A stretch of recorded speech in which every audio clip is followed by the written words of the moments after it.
11. It's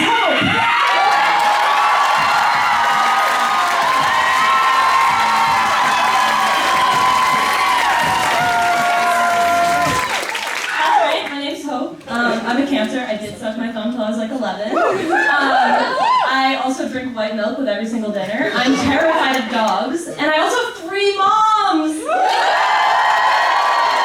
Yeah, they're pretty awesome, but it's a little awkward when we bring both halves of my divorced family together for family pictures because my dad kind of looks like the commander from The Handmaid's Tale. Like, it's just women, and then poor guy, am I right?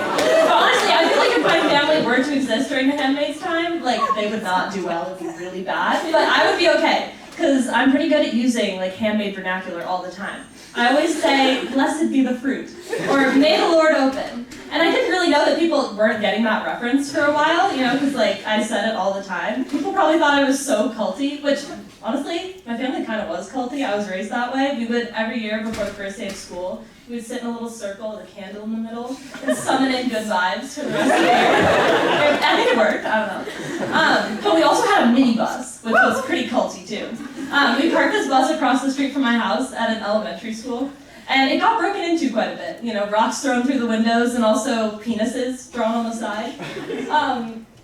But my moms were so gay, they didn't know that this was a dick. So we just drove around town like that, a gaggle of kids and some gay moms with these very flaccid cherries.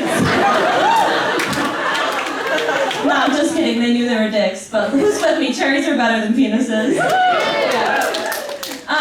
Anyway, that reminds me. The first time I came out to anyone outside of my family was actually to my high school principal, accidentally.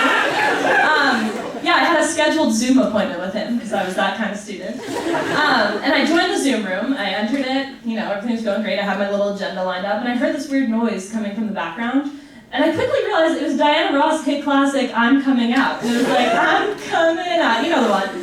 And I was confused. I was like, okay, what's going on here? I had to try to figure out what was happening, and so I resorted to lip reading. I read his lips, and it looked like he was saying, oh, congrats on Tufts. And I was like, okay, thanks, Dr. Arnold. Like, you know, congratulating me on getting into the gayest school in New England.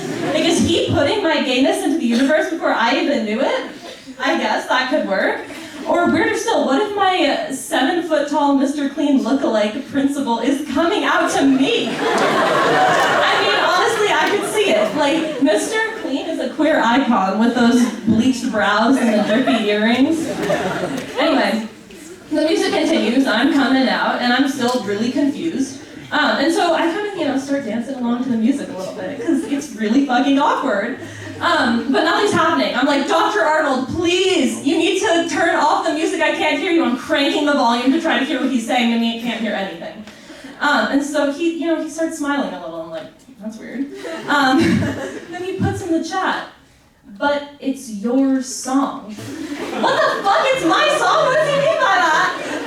Does he know that I'm gay? And I don't think he heard that. I was like, am I gay? And I don't think he heard it. And so he does this little smile thing again, and then puts in the chat, your computer. Oops. So then I start playing around trying to figure out what's happening, and there's Spotify all unassuming behind my Zoom screen. Must have somehow clicked a random playlist and like resulted in this whole amazing story of coming out to my principal. But honestly, Dr. Arnold is quite a chiller. In high school, I performed a monologue from The Handmaid's Tale because I thought that was a great idea, and I dressed up as a handmaid. And he came and watched me perform this monologue and took this here picture. I made it into the school newspaper, photo of the week, and I'm honestly surprised after this whole Zoom incident he didn't rename the caption to be Blessed Be the Fruit. Thank you, everyone.